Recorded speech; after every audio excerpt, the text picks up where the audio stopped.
Item has to do with testing and assessment, and we have asked our Commissioner of Education, Commissioner Stewart, if she would be with us today and help us riddle through some of the questions and concerns that have come to the committee. Madam Commissioner, if you'd please come forward. We appreciate your appearance before the committee and your testimony today. Members of the committee know that on your behalf, I wrote to Commissioner Stewart laying out a series of concerns about testing and assessment, and asking her to respond to those concerns. And you also have received a copy of the letter that she sent back to me. The Commissioner and I met yesterday, and what we would like to do in order to provide plenty of opportunity for discussion among committee members is that the Commissioner is going to speak for about 10 minutes.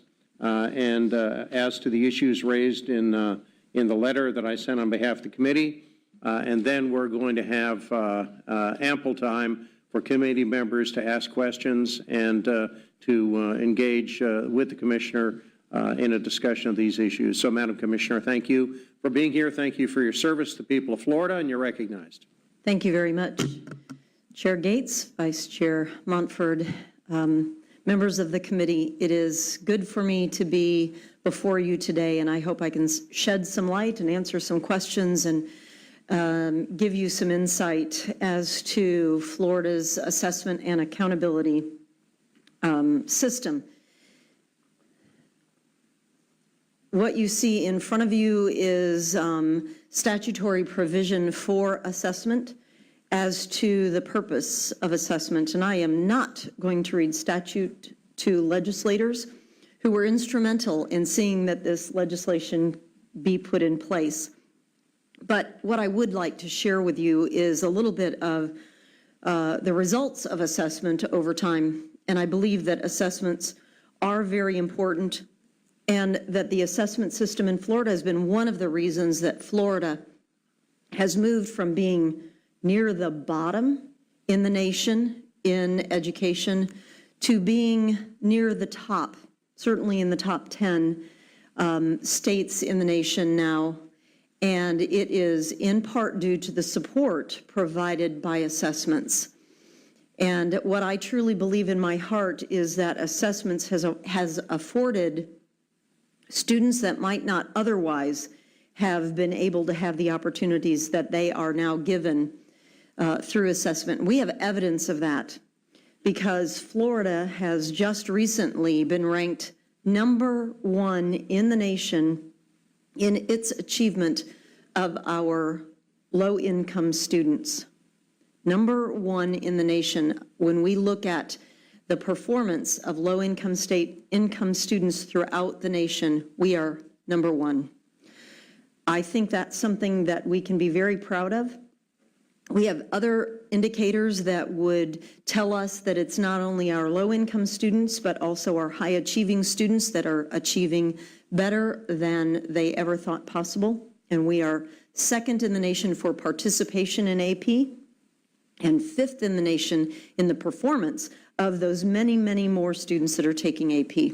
So I think those are things that we can point to and be very proud of. We are also the only state in the nation that on the last NAEP administration narrowed the gap between white and African American students in both reading and mathematics in both 4th and 8th grade, the 2 grade levels that NAEP is administered.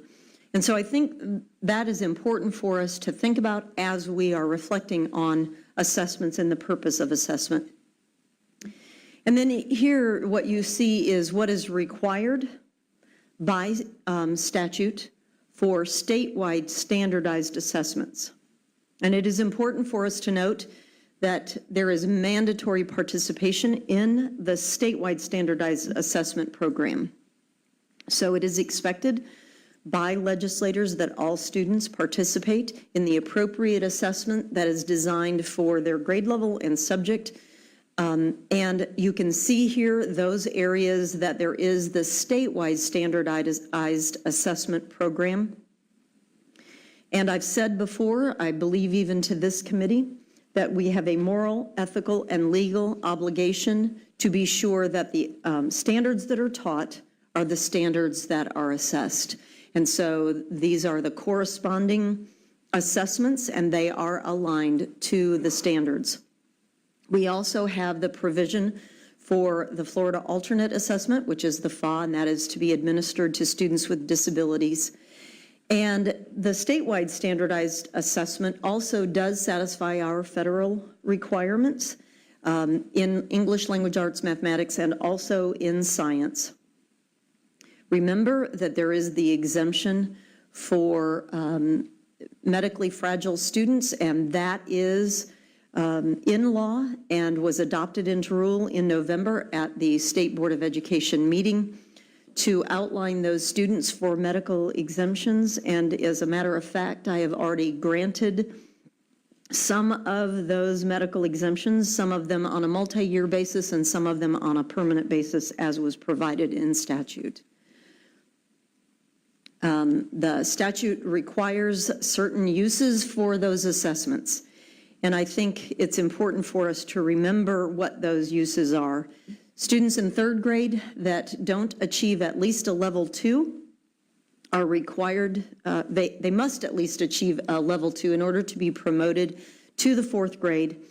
And you will recall that there are 6 good cause exemptions for students that don't score a level 2 or score a level 1 to be promoted to fourth grade, as well as students must pass the grade 10 English language arts assessment in order to be able to graduate from high school with a standard diploma. There is the provision that the students can earn a concordance score on the SAT or the ACT, and that concordance score is in place, and the State Board of Education has approved that concordance score, and that concordance score, as is outlined in law, remains in place until such time as a new concordance score is established. And that's important for us to remember as we are transitioning this year into a new assessment.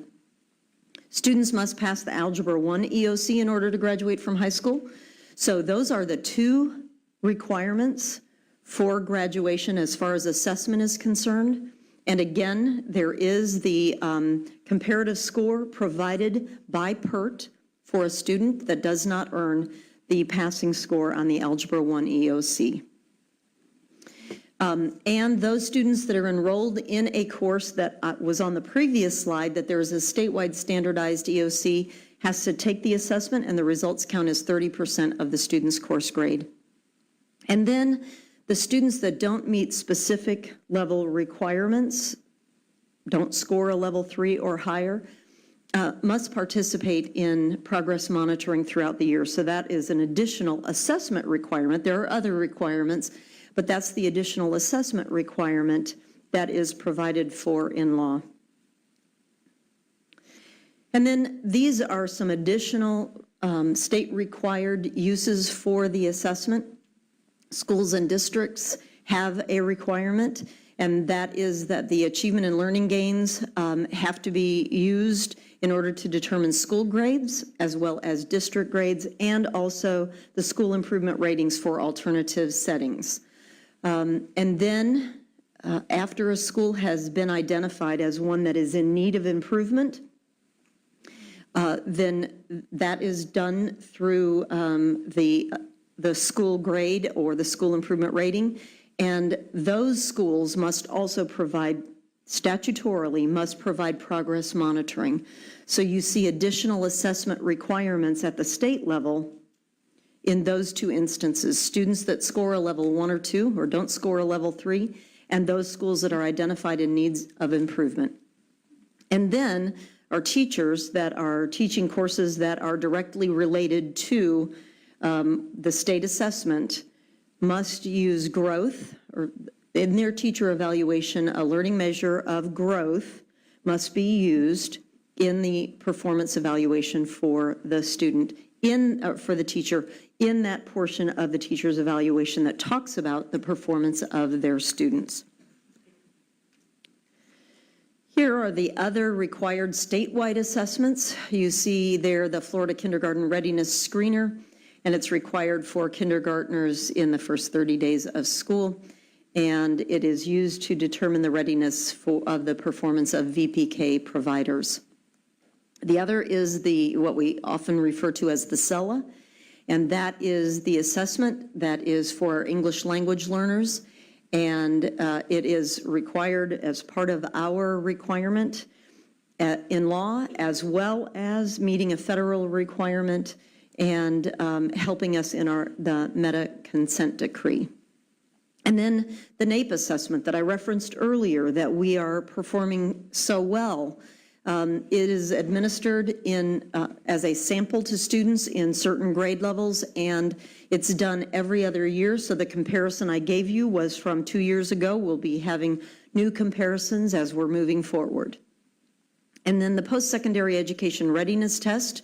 Many of you remember the CPT, the PERT has replaced that.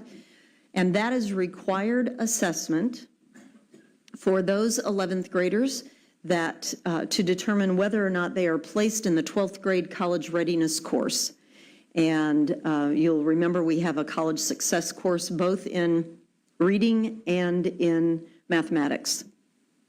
And then the PSAT, or the plan, is required by state law to be administered to all 10th grade students. Parents do have the opportunity to exempt their child from the PSAT or the plan. That is the one assessment that parents do have the opportunity to exempt their child from the statewide assessment. And then there are the locally determined and yet required at the state level assessments. And this is something very important for us to note. It is required in law that each district provides the administration of a district-selected local assessment for those courses that are not already measured by one of those other assessments that I already talked about. So the statewide assessments cover those courses that are directly related, but all the others, there is the requirement that an assessment be developed and administered, and you'll note the broad possibility of flexibility for districts to assess their students. They can use the statewide assessment if appropriate, or any other standardized assessments, including those that are nationally recognized assessments. Also, industry certification assessments can be used if that directly relates to that course, or a district-developed or district-selected end-of-course assessment. And the last one there is a teacher-selected or principal-selected assessment. I'd like to note here that there is only one of those options that is an end-of-course assessment. And you will hear people talk about end-of-course assessments, but only one of those is one of the options.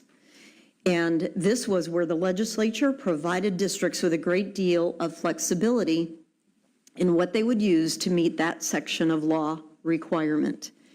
And so in law, it goes on to talk about other performance measures that can be used in order to measure whether or not a student has in fact mastered the course content. You may also remember that I am conducting an investigation into all the standardized assessments used in the school district. That is underway as we speak, and it's to look at what sorts of decisions are made from those assessments. Do we use it to determine the grade for the subject for the course? Does the district use it as a progress monitoring to know how a student is performing along the way?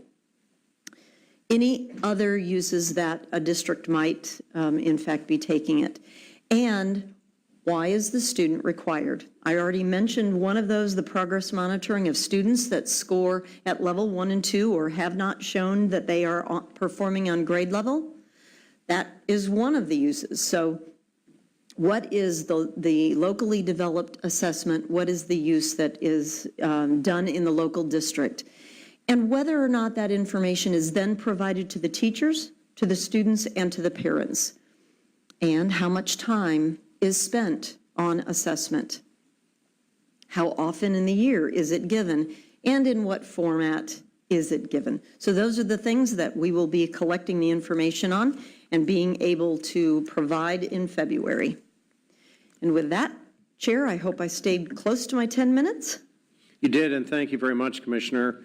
You were responsive to a number of the concerns that have been shared with me and with others. One other housekeeping detail, this committee welcomes public testimony. We have a very full agenda today, and so therefore we're going to try to provide at the end of the meeting today an opportunity for public testimony. If you'd like to testify before the committee on topics that are on our agenda today, please let us know by supplying Mr. Elwell with a request for or an indication of your desire and willingness to testify. We'll get to you at the end of the day as best we can at the end of the meeting. Thank you, Commissioner, and if you'll stay with us, I'm sure there'll be some questions.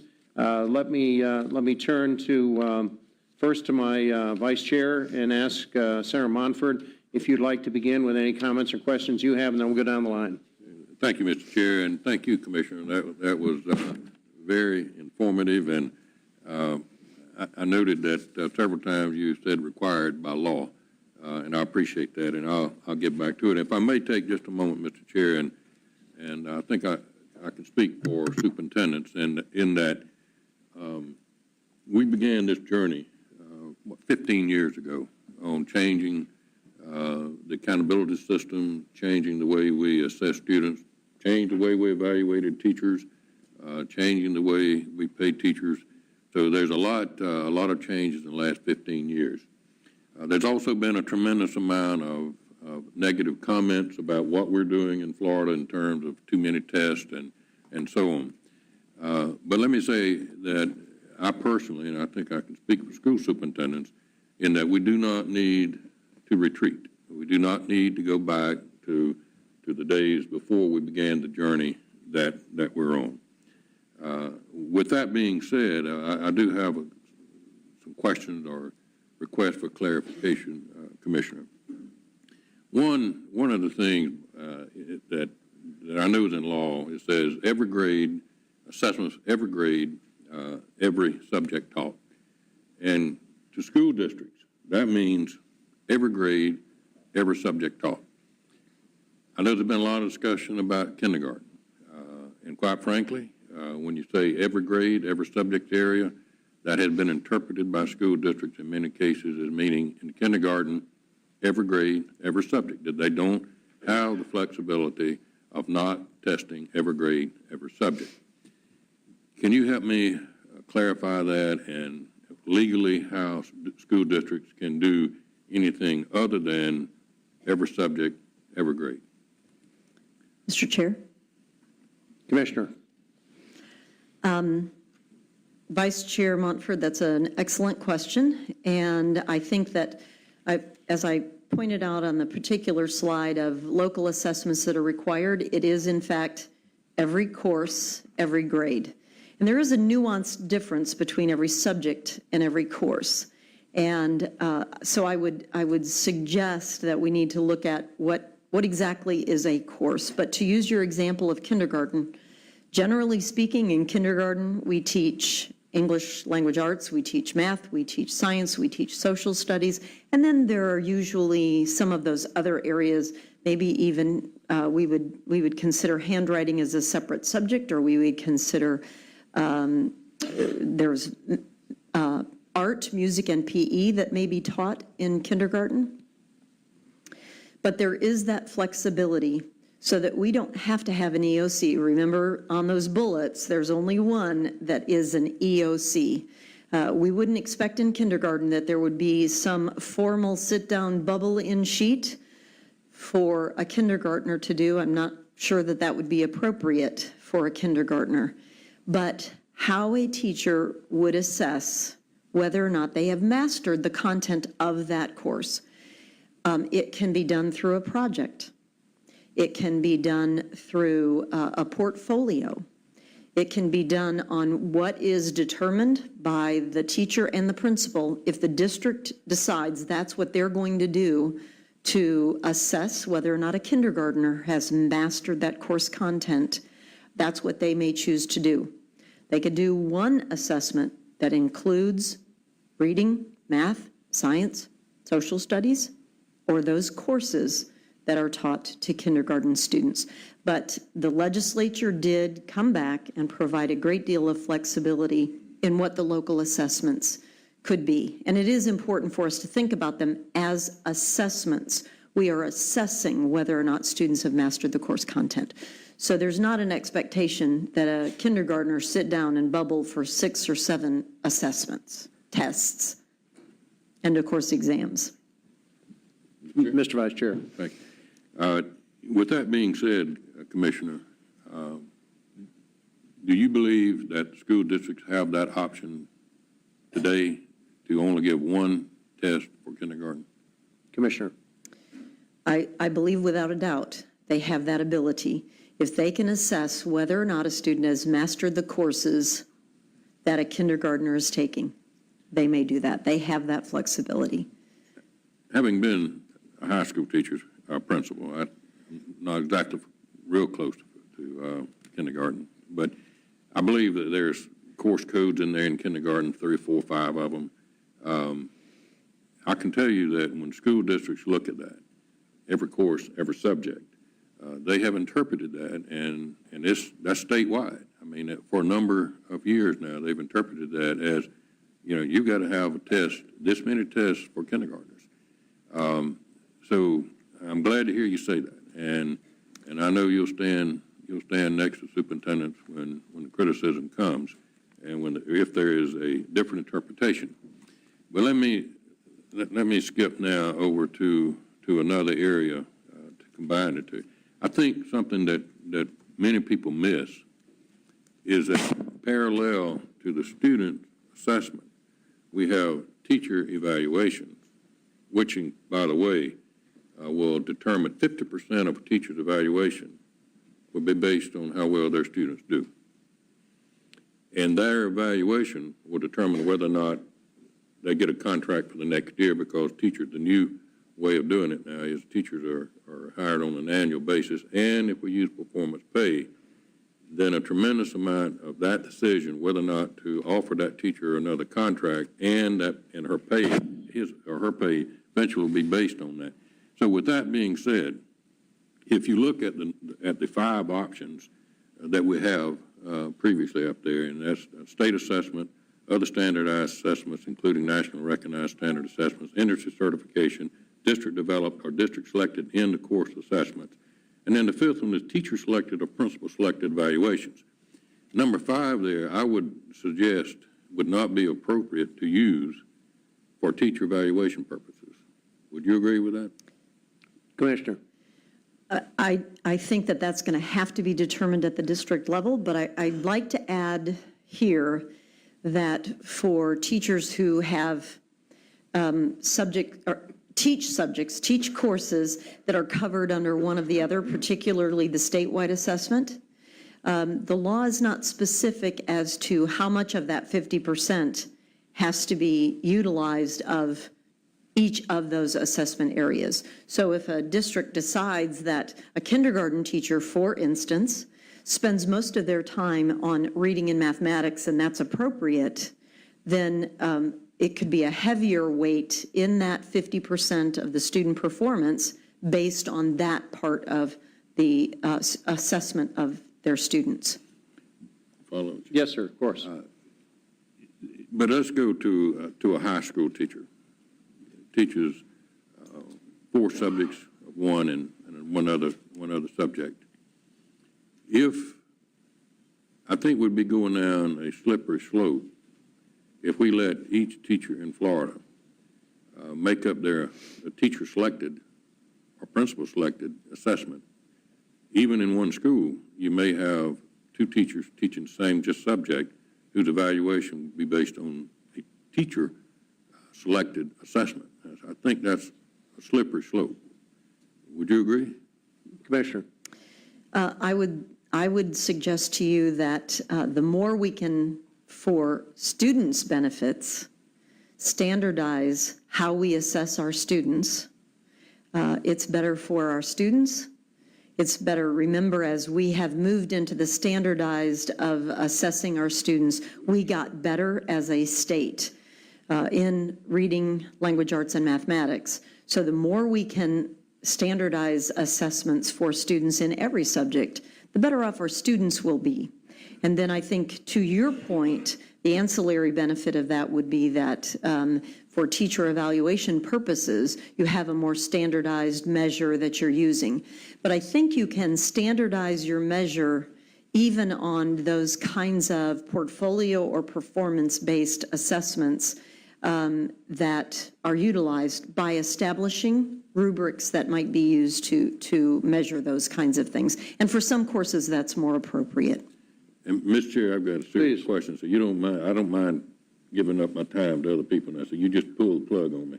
Well, let me do this. We'll come back to you, Senator Montford, if that's okay. But let me turn to Senator Ring and Senator Bullard and our Rules Chair, Senator Simmons, to see if they have any questions or follow-up, and then we can come back to you. Senator Ring.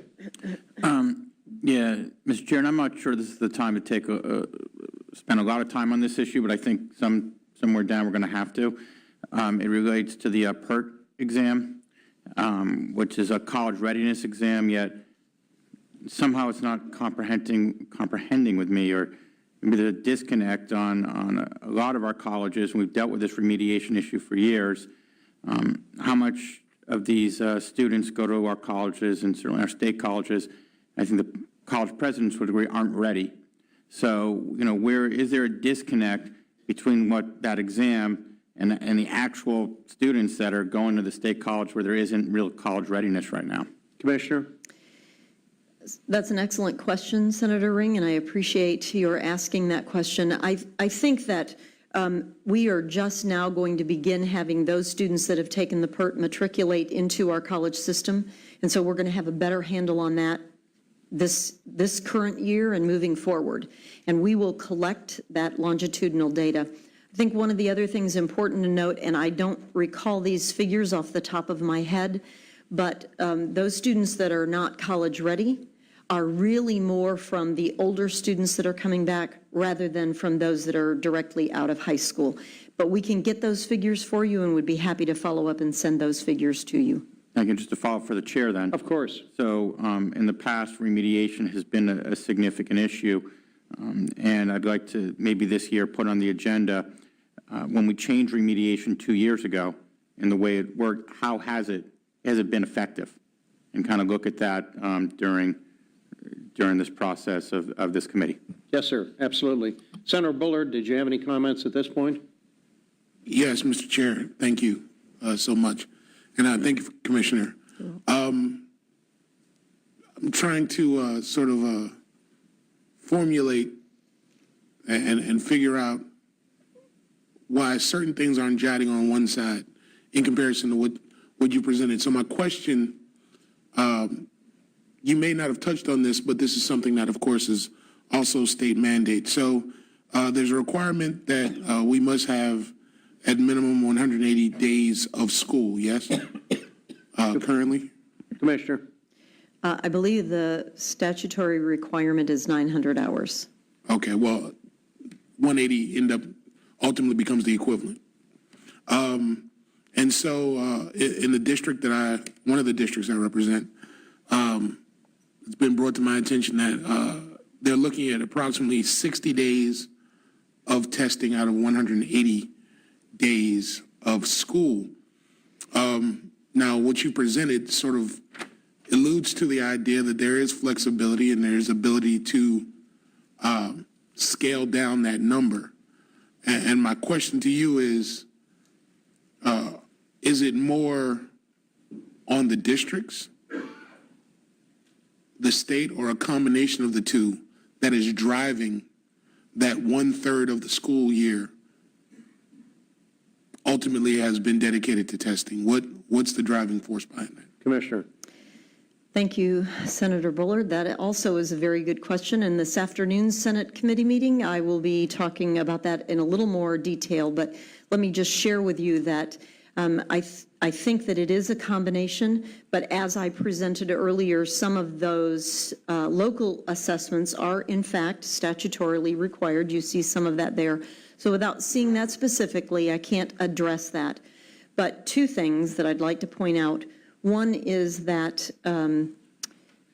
it would be important for us, I think, once I finish that investigation, we'll have a better handle on district by district how many days. And so it'll be much more relevant information and much more accurate information if we wait until then. But as far as the statewide assessments, there's a large window, and I think that often gets confused because there is a large window. It's important for us to look at what is a student time taking an assessment. And in high school, a ninth grader, for instance, might be sitting for assessments 3 to 6 days out of potentially a much larger window of time. Follow-up? Yes, sir, Senator Bullard. And I hate to fork the two different follow-ups, but one is related to the accessibility of the testing, and one is related to the investigation side that you mentioned. Embedded in the investigation that you're talking about doing, is there any data being driven on anxiety, stress, or performance-related issues attached to student testing? Meaning, because of the punitive or high-stakes nature of a number of these tests, is there any psychological data being driven in terms of anxiety, students' inability to realize the magnitude of the test that they're being presented, or more importantly, even in taking that test, rationalizing that that test now may or may not allow them to matriculate? Commissioner. We don't currently have an instrument to be able to measure that, so that is not part of the investigation. And the last follow-up? Yeah, briefly, please. And the other fork in the road had to do with a number of these tests having to be online now. Has there been a look at capacity and ability for the different schools to reach their full potential in terms of being able to assess students based on the requirement, technological requirement, meaning that, and I've argued this for a number of years, that there is inequities in any district for a number of reasons. And if we know that those inequities exist, and we can anecdotally talk about districts being ready, et cetera, but computers shut down, kids spill stuff on computers, et cetera, when those computers go down, are we taking into account every school's ability to assess students in a real-time, real-life scenario, considering computers are required for an exorbitant number of these tests that we're asking them to do? Commissioner. I think that was a kind of a two-part question, so I hope that I'll be able to address all of that.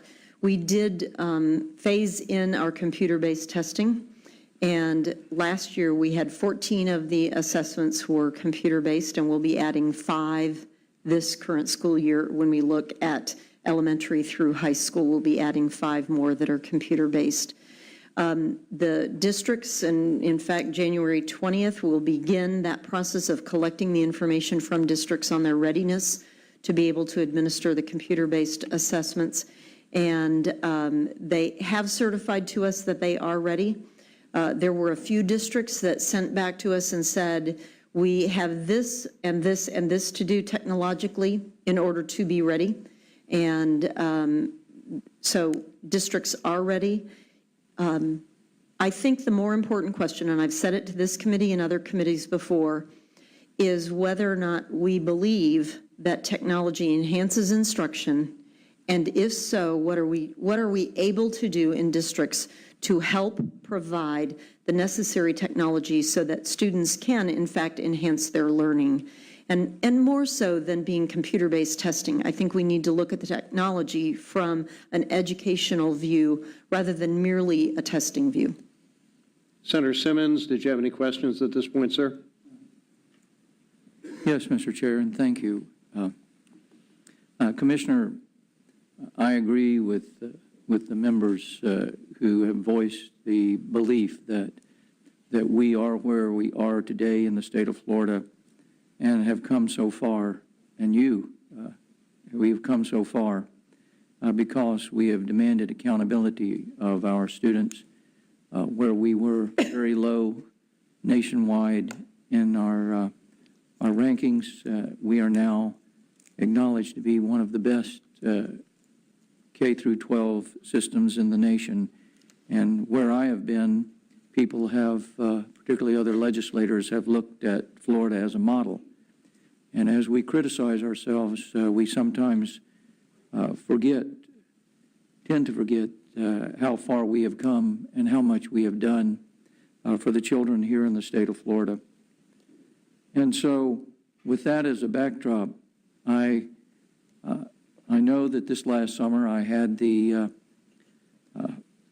opportunity to receive a phone call from the press about the assessment of kindergarten students and the belief by some that school districts were required to impose 6, 8 different tests to these children. And I read the statute and came to the conclusion that that certainly was not required, and that any rational reading of the statute would simply assure that some assessment was done so that we would know that a child who was in kindergarten had in fact learned something being in kindergarten, and that these statutes that we have passed have to be rationally and reasonably interpreted. And the idea of suggesting that something would, that we had passed in the way it was written would require 7 different examinations in writing and that they would all have to be drawn up seemed to me to be a pretty strained interpretation. So I'm glad to hear what you said in response to Senator Montford. What I want to do is ask you, what is it that you recommend to us? We can always fall back on the statement that says, well, we're legislatively required to do something. We're fortunate that we're able to change the legislation if, in fact, it is being interpreted so as to place an inordinate and an extreme burden on our teachers as well as our school system and particularly our children.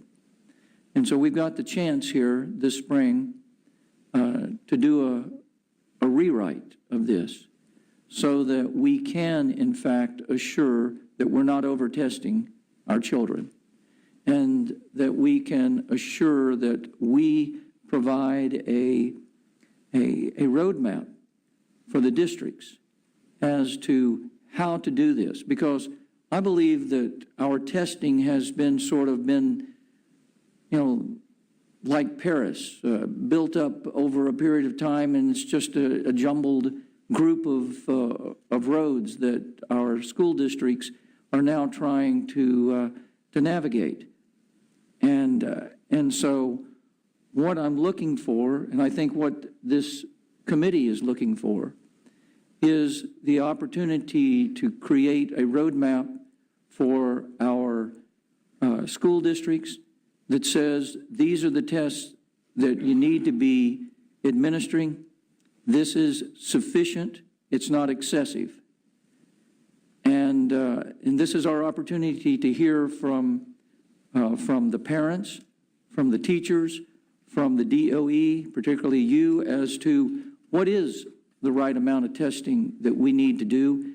And then we're not going to fall back on, well, we're required to do it. Let's write it so that that we are, in fact, not over-testing. We're not under-testing either. We're getting the right information to our administrators and to our teachers to know that our children are, in fact, advancing, that you, the DOE, will know that Florida continues to be on its journey to be the best in the nation. And so my question to you is, could you please give us your recommendations as to what we ought to be doing, not what the statutes say, and I understand that it's incredibly important that you tell us what we've already done as we built this somewhat jumbled roadmap of instructions for school districts. but this is the opportunity to take it and do it right. And so if you could do that, I would appreciate it. And Senator Bullard, I don't think that children from having some tests or a proper right amount of tests get post-traumatic test syndrome, but I want you to know that I'm getting post-traumatic legislative syndrome. And so we all have challenges. And I think it's critically important that you tell us what the educators and what you believe are important as to how to get this done so that we don't have school districts having students sit for a month. And I've heard the horror stories of students sitting for months or a month and a half doing nothing while supposedly another group of students are being tested. Is that a question of simply not having the infrastructural needs, the computers and the resources to assure that that those students who are not in with the computers are still able to be kept into the learning experience? I don't know. I've heard those horror stories, and it seemed to me like there's a significant infrastructural problem. But I think it's important that you provide us that your recommendations. Commissioner. Rarely do I get asked my opinion, but Senator Simmons, I appreciate that opportunity. I don't know that it is ever appropriate to wait until the end to know whether or not students are mastering content. I believe that teachers need to know along the way. And in fact, when I was a principal, I would ask my teachers to tell me when they would show me their lesson plans, I would ask them, how will you know at the end of this lesson that students learned what you intended for them to learn? And so to your question, I think it's important for us to know in kindergarten, I think we've got to know before third grade whether or not a student is mastering the course content. And so I believe that it was the right move for the legislature to say, as is outlined in 1008-22, that we need to have some way of knowing. I particularly like, and I would think that the districts would like, that there is a great deal of flexibility, because I don't know that we can all right here know what is appropriate to use as an assessment for a kindergartner. And so I think it would be important for us to allow this kind of flexibility, but require that they absolutely have some way of being able to measure. I think there are some excellent ways by using portfolio. My daughter teaches kindergarten, and she knows whether or not her students are able to perform on grade level because there are standards in place, and she knows what those standards are, and she knows whether or not each and every one of her students is able to do that. It is not a written assessment, but there is an assessment, and I think that's very appropriate. Senator Legg, Chairman of our K-12 Substantive Committee. Thank you, Mr. Chairman, and nothing like having a good issue to kick our year off. This is great. And Happy New Year, Commissioner. Thank you. Happy New Year to you. I appreciate you saying that. I do believe that assessments and testing aren't synonymous, and that we can find a way to do assessments that aren't necessarily testing. And I know we'll have an opportunity to have maybe a little bit more different type of discussion in our committee. So I want to stick to Chairman Gates's letter, because I think he brought up some excellent points in that letter that maybe will help us in this as we transition from our previous years. On page 3, he talked a little bit about using on the statewide assessments. So I believe that's where we have some direct control and can have some good dialogue. Authorizes the commissioner to select nationally developed comprehensive assessments as it relates to the state-required end-of-course exams. Can you perhaps give some clarification of where we are in that process, what's been done or is being done to provide some which I believe is a direction that would be a more positive direction, some substitutions, concordance, because I believe fewer tests are better. And if we have fewer better tests, that may be a good direction to go, or fewer better assessments. Can you speak to maybe that particular bullet point for us? Commissioner. Thank you, Chair. Thank you, Senator Legg. And when we look at those EOCs, Algebra 1, Geometry, Algebra 2, Biology, U.S. History, and Civics, we have provided that flexibility with U.S. History by allowing national assessment of AP History to stand in the place of U.S. History. And that law does provide that if the content is covered well enough, in my determination, by a national assessment, then that can stand in the place of. In this instance, the only national assessment that does cover the course content well enough is the U.S. History, and so that is the reason that that flexibility is provided currently. Senator Legg to follow up. Thank you, Mr. Chairman. Since we authorize nationally developed comprehensive examination equivalents, some flexibility, would you see an opportunity perhaps to adjust that so it's not just nationally developed, perhaps other forms of standardized assessment that may provide some concordance, some substitutions, but still allow for substitutions in perhaps some of the other areas? Commissioner.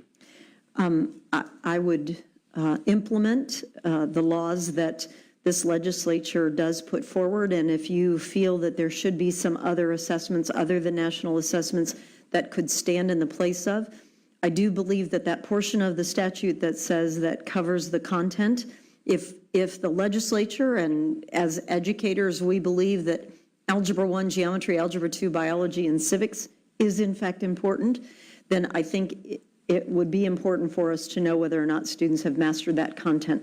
And so I think finding those examinations that do cover that content, we would certainly be willing to implement whatever change to statute happened. Senator Starjoel, the chair of our Higher Education Committee. Thank you, Mr. Chairman. And I have some very brief questions. Following up a little bit on what Senator Legg's question was, so AP History is the only one, so any of the other AP exams, they're not ones that are being accepted because it's not the same content? Commissioner. That is accurate. The other issue that we often run into, the biology content is different, and very often by the time students get to AP Biology, they have already taken Biology 1 and taken the Biology 1 EOC. So that's the additional part that comes into play. Okay, and then two really quick questions, mostly just to clarify some of the previous discussion. Senator Bullard said there'd be 60 days of potential testing in a district that he represents, and then you came back and followed up with a ninth grader. So my understanding then is though there may be 60 days of testing, most likely, if not definitely, all the children are not taking all those tests. It's 60 days of testing amongst a K through 12 system. So you have AP tests in there that some students are taking, AP, EOCs, and et cetera. So it's not that every student is sitting 60 days out of the classroom, correct? Commissioner. I would assume that that is correct. That is our assessment of it, but we'll know better when we get those district assessment calendars and are able to answer all of the questions in the investigation that we're doing. But generally speaking, it is that we've taken the calendar and every single assessment that is administered and added those up. Okay, and my final follow-up is on the issue of the number 5 bullet point for of the different various assessments, the teacher-chosen assessment and district-chosen. I know many books and many, curriculums come with prescribed tests within those curriculums. When I homeschooled, we did a curriculum, and I had the different tests to make sure assessments along the way, and then at the end, there was a final exam for the entire book, if you will, that we followed. Does that final exam, would that be something that would qualify as that teacher selected, or is it a little bit more of an extensive process than that? Commissioner. That certainly could stand in the place of. The caution that I would provide is that does that textbook assessment cover all the standards? Sometimes textbooks cover more than just the standards or may not completely cover standards, and teachers have to supplement. So that would be the one caveat, and the other would be as long as no copyright violations are done. All right. Commissioner, I have a couple of questions, and then, time permitting, we'll get back to Senator Montford. What is the financial cost to the state of state-required tests? In other words, what will be the total cost for 1 year for all schools in our state to administer the state-required tests? Dollar amount. If I may, Chair, may I call up my expert? Sure. Shout it out. What's the cost? Going Go once. ahead and yell it out, and I'll repeat it. Just so that we can get it on tape?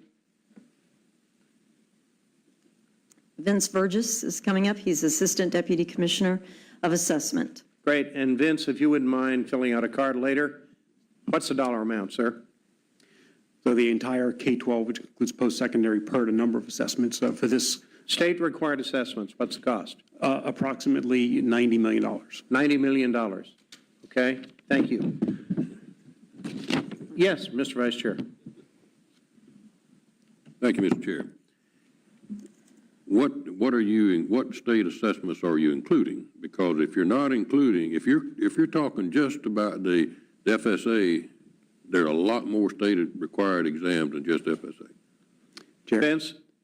Yes, sir, that does include all of the assessments. That's alternate assessment, our English language learner assessment, alternate, and all the department contracts that support that assessment system. So quality assurance measures, that's the science and social studies, the NGSS assessments, including FSA. May I follow up? Yes, sir. Real quick, but does that include all these that are up here? I mean, does that include the cost of producing the end-of-course exams that school districts are doing? Does that include the cost of the computers that have to be bought to administer online? I wouldn't want this committee to maybe have the wrong impression of how much we're spending. Does that include the cost the districts are incurring? Sir. That's a great point, Senator Montford. It does include support to support the item bank and test platform that the districts can pull from. Now, districts have other resources that they can have their own assessments, but we provided the item bank and test platform to provide that they can construct their own district assessments. So yes, that's all statewide assessments, including those up there and other science and social studies and PERT, as well as our PSAT plan. That's the entire budget for all of those assessments, plus the state support for the quality assurance. So we're the Appropriations Committee, so as we're planning appropriations and considering the department's budget requests, you're telling me, you're testifying that the total cost of all assessments and tests required by the state is $90 million. That's the all-in cost. That's correct. Now, it would not include the other teacher-selected or district-selected assessments or for courses. Try again. Let's see if we can get this down to a real number. It might be a district selected assessment, but it's a state requirement that an assessment be selected. So all in, are we staying with the $90 million? So even if you choose from a menu of district discretion, you still have the requirement for an assessment in some cases. 90 million, that's all you need? No, there might be additional costs for something that's. What's the all-in cost? I wouldn't be able to, it would depend on the district and what other assessment the district may have. All right, let me try again. Probably my question doesn't have a fine enough point. How much money do you need this committee to recommend that the Senate and the House of Representatives appropriate in order to meet the state testing mandates? If I may, Yes, ma'am. Chair Gates, this slide that is in front of you right now is the locally determined but state-required assessments. Right. It is district determined. So without that information from the districts, it would be difficult to impossible for the state to determine what that cost would be. It would depend on how many times a year an assessment is given, whether it's given by computer or paper-based, whether or not it's project-based or it is a paper pencil or computer. All of those factors would have to be taken into consideration, and every district would be different. As Vince has pointed out, the test platform from which, for many of these assessments, districts can pull, that 90 million does cover that as well. But to determine what the district cost would be, we would have to do quite the cost analysis and get information from local districts, and it would vary per pupil, district to district.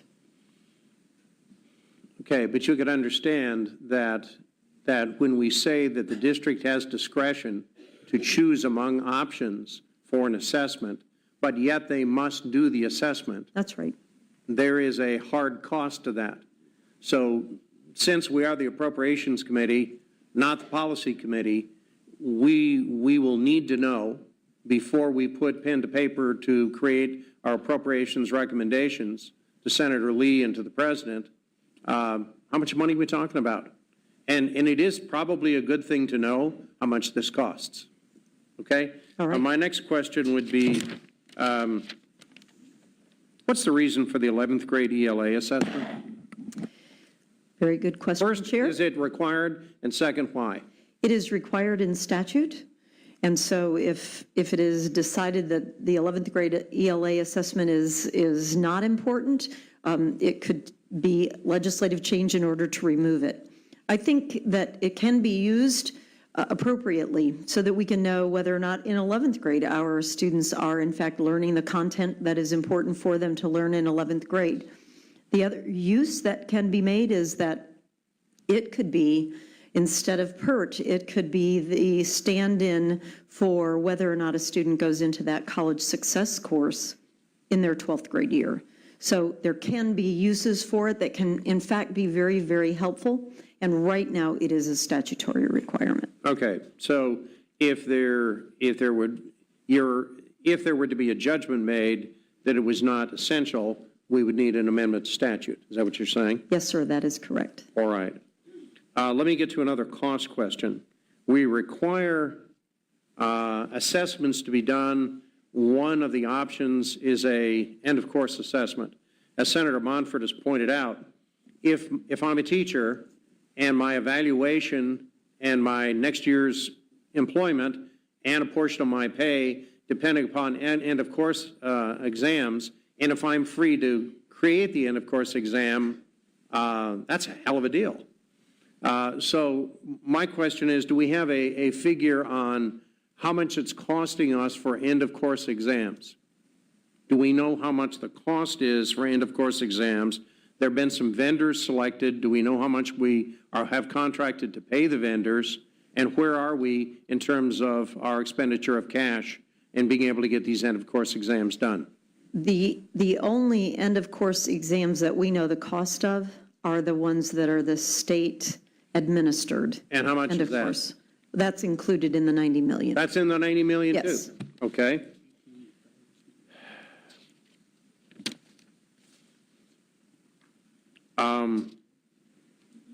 Is the department prepared to certify to the legislature that the statewide assessment vendor is fully prepared, organized, staffed, and aligned to support the assessments, help districts to be ready and comply, and are there contingencies in place to administer the statewide assessment if things go wrong, as they sometimes do?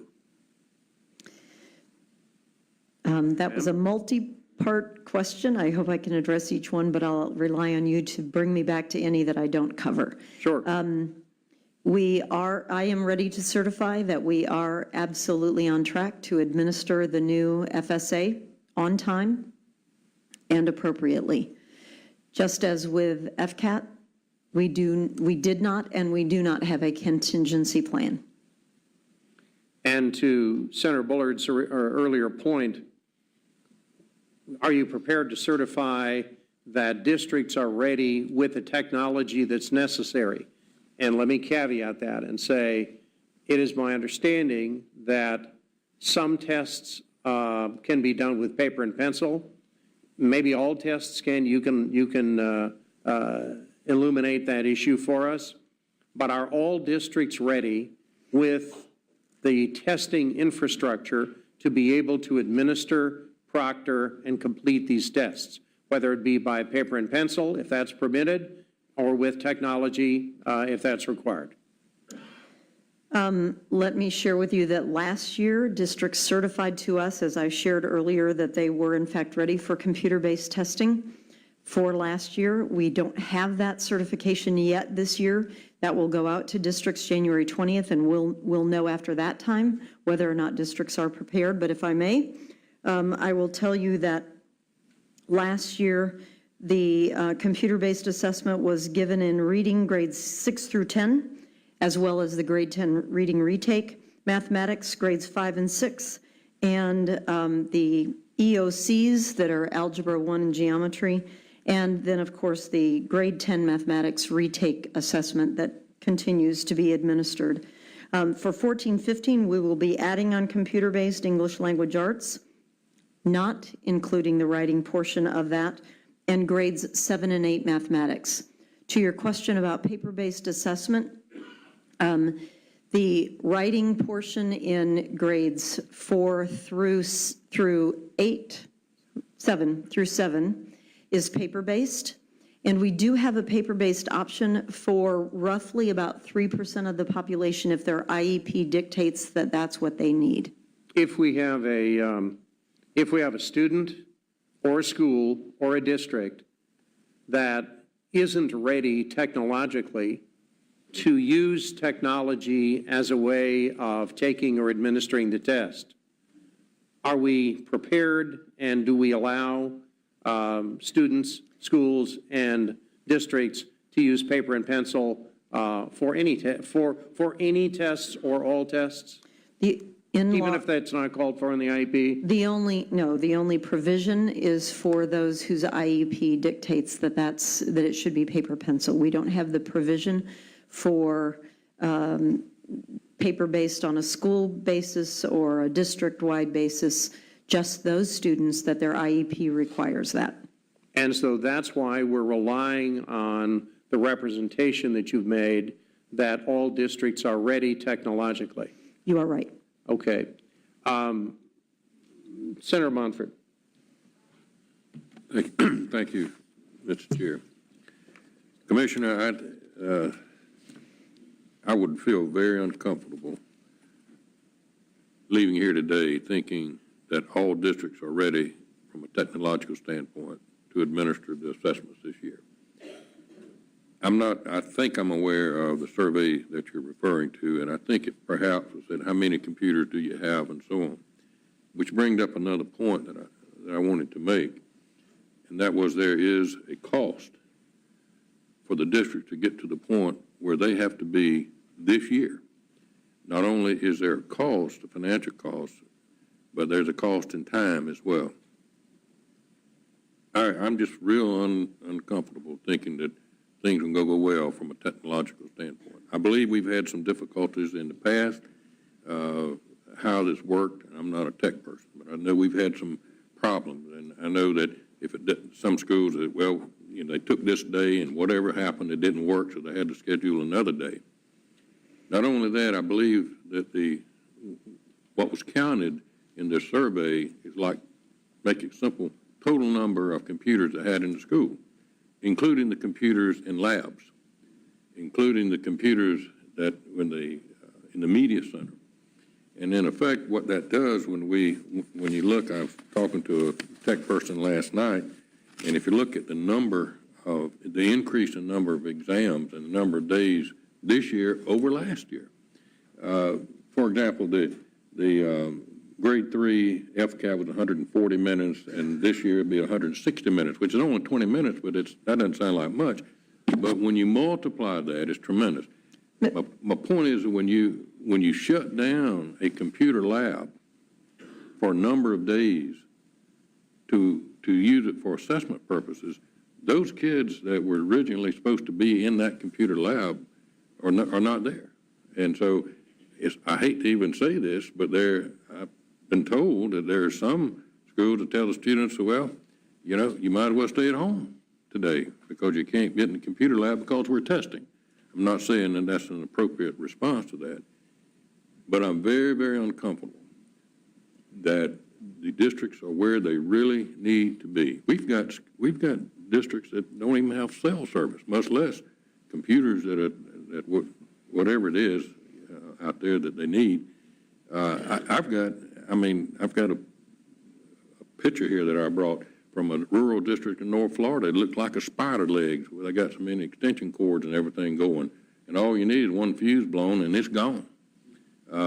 So I guess my question is, it goes back to a financial question, is have we really assessed how much money we need to really put the districts where they need to be? So we know that the students have adequate technology to accurately measure their student growth, and then we're going to use it to evaluate teachers. I believe if there's any weakness that we have, it's really going to be from the technological standpoint. And don't forget the amount of instructional time that is lost when we move those kids out of those labs to move other kids in for testing. So the question I have is, how do we get our arms around how much it will cost to put us where we are? I know last year, Mr. Chair, we put in, I believe it was $90 million, and every school district had to have a technology plan in place, I believe, by October 1st or 15th, and I hope that's working. But how much money will it take us? Commissioner?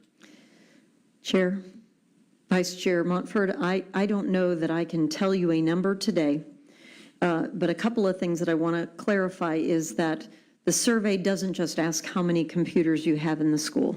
It does ask questions such as how many can be used for testing, and it does require that the superintendent certify that they are ready for computer-based testing.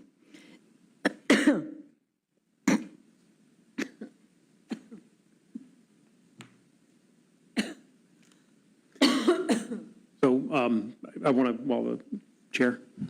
Please, and let's wind it up if we can. Okay, so we do, in recognition of the district's progress towards computer-based testing, we did have that phase in. So we did want to make sure, especially at the elementary level, we're bringing grade 3 and 4 on paper more slowly. So we think we have the capacity there. Again, we understand that there's labs, but again, towards the digital instruction, looking to get schools as they move away from a computer lab setting for the technology for all. So again, we feel like with the success we've had with the past, we've already had the field test for writing begin successfully. We've had winter EOCs on the new platform for Pearson began successfully, and we've got indications that districts are ready. Again, until the survey's out there, we won't know for sure. All right, we've run out of time for this section of our discussion today. I'm passed notes by senators saying that there are many more questions that we have. So, Commissioner, we're going to invite you to come back and be with us again so that we can take those things up. One question I'd like to ask you to respond in writing because we're out of time now. A couple of superintendents have contacted me and said that there is a website now teaching parents how to opt out of testing in Florida. And so you'd indicated testing is mandatory, and so I'd like you to respond to the committee. To what extent can people opt out? What are the reasons for opting out? What are you going to do, and what should superintendents and principals do with the request of parents to opt out of testing? So if you would help us with that, and we appreciate your testimony today, and we will invite you back. Thank you very much, both of you. Thanks, Commissioner. All right, we would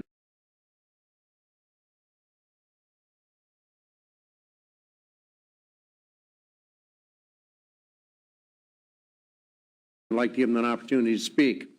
Again, we don't make these rules in this committee. These are full Senate rules. We will leave here exactly on the hour, and so therefore we have, I think, 6 individuals who'd like to speak, and we have about 90 seconds for each one. And we'll start with Mary Ellen Elia, who's the superintendent in the Tampa Bay area, superintendent of Hillsborough County, and Joe Joyner, you're on deck next.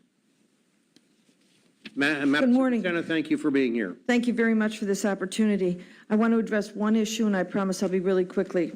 The question came up on the use of technology for assessments. I want to give you an example. At a middle school in Hillsborough County, to complete the new Florida standards assessment, as well as the required state end of course exams. If we had a 1-to-1 ratio, it would take 9 mornings.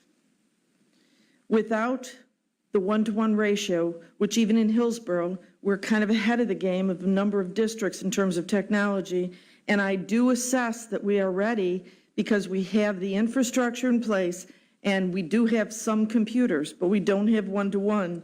We're currently spending up to 2 months completing the task for the 600 students at that middle school to do the FSA and to do the required statewide end of course exams. Just for your information, the technology is an issue related to the kinds of assessments that are required in the state.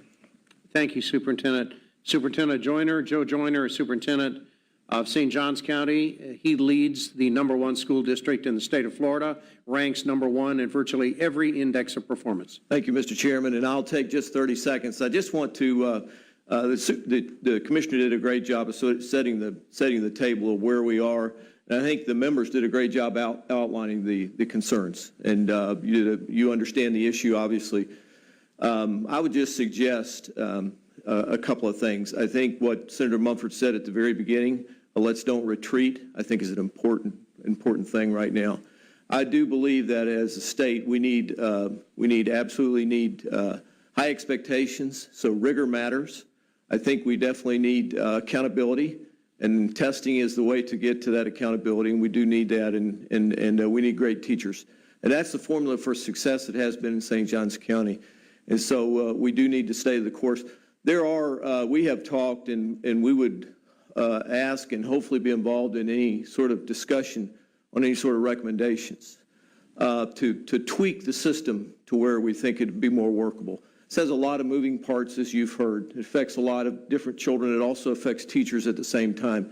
And we would ask to be part of that discussion when these recommendations come forward. Thank you for your time. Thank you, Superintendent. Before you leave, just one quickie question, and that is, you're the #1 school district in the state. Are you, in your judgment, are you confident about the new statewide assessments in terms of your ability to produce and deploy the technological and human infrastructure? Are you confident that the assessments can be carried out in such a way that they won't unduly disrupt the instructional year? Well, it's a difficult question to answer since we've not given it, but we do feel like we're prepared to give the assessments online. There will be a disruption. And part of the issue with doing online testing is you do disrupt other classes. The number of testing sessions is not the issue in and of itself. It's what you have to get to do that online. So that creates some difficulty. We do believe we're able to do that, although we've not seen the test and we're not prepared. I believe in higher standards, period. And I believe in an assessment that measures those higher standards. So I look forward to the upcoming FSA.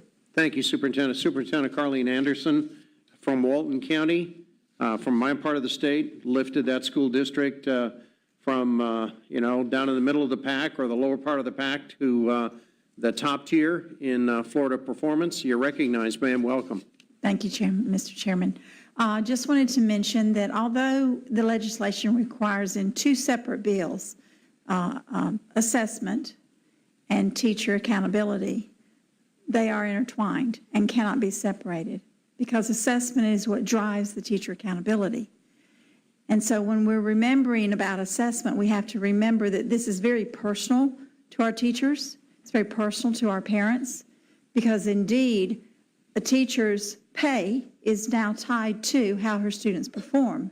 And we don't want that performance to be skewed by a test that may be different under flexibility or a test that may be skewed because of a student's inability to perform as well on a computer-based test than a written paper and pencil test. So that's just the one thing I want to remind everyone when we talk about accountability, when we talk about assessment, 2 separate bills, but they're entwined so tightly, you can't get them apart. And that is the biggest fear I think we have with our teachers in the performance because we embrace accountability. We embrace student assessment because it tells us what we're doing right and what we're not doing right. It is our roadmap to change. and to change not just at the end of the year, but the progress monitoring allows us to change during the year as we see if we're on the right road with the student, individual, or if we're on the wrong path. So I just want to make sure that we always remember, although two separate bills, we cannot separate them when we get it down to the nuts and bolts at the desk of that student and that teacher. Thank you. Thank you, Superintendent. Next is Meredith Mears, and on deck is Chris Quackenbush. Ms. Mears. Okay, Ms. Quackenbush. Thank you for coming from Fort Myers. We appreciate your testimony. Thank you for allowing me to testify today. It's been interesting watching all of you, and I think, gauging on your questions, you senators know that we have gone test crazy in our state. Computerized testing especially, and its added complexity, cost, problems, real human problems for our students, for our teachers, for our administrators. But what shocks me most is that as a taxpayer, nobody knows how much this is costing us. SB 1076 passed in 2013. There was no financial analysis attached. I have attended meetings all over the state, local school boards, state school boards, expert meetings all over the state. I'm a member of the CSI Committee of the Lee County School District and Lee County Citizens Education Action Alliance, Florida Citizens Alliance, and a number of groups that have been working on this for years. And on the meeting February 18th in Orlando of the State Board of Education, Gary Chartrand, the chair, was conducting a meeting and took a report from Orlando School District. The pilot project was to assess the amount of money that it was costing to implement Common Core and the testing required. After she reported, he took pencil and added up how much that was going to cost. And his eyes grew large, and this is on video, so you can look at the Florida channel for that date, hour 1 exactly to hour and 10 minutes. Ma'am, we're going to have to ask you to wrap it up because we have... He said that it would cost $2 billion plus to implement Common Core. So I would heartily endorse your pursuit of the knowledge of the total expense that this is costing, in addition to the complexity that it's costing for our children and unequal distribution of effects from the lower income children also, who are left behind without that experience and having to deal with working with computerized testing. Thank you very much, ma'am. Thank you very much. Your time has elapsed. Next is Deidre Clemens, please.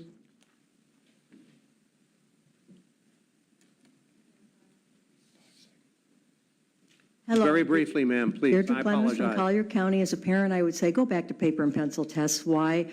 One, I'm concerned about my child's privacy. Would you like your whole school record and school, from kindergarten to the end of college on someone's record? You might not have the job you have today. The other thing is the cost, not just the cost now, the ongoing cost of the computer technology bump up. They're computer savvy. Can we just take the test with paper and pencil, keep our privacy under control, our kids' records under our own private purview, and cut the cost? It's very common sense. Thank you very much for your testimony. Senator Montford moves to rise.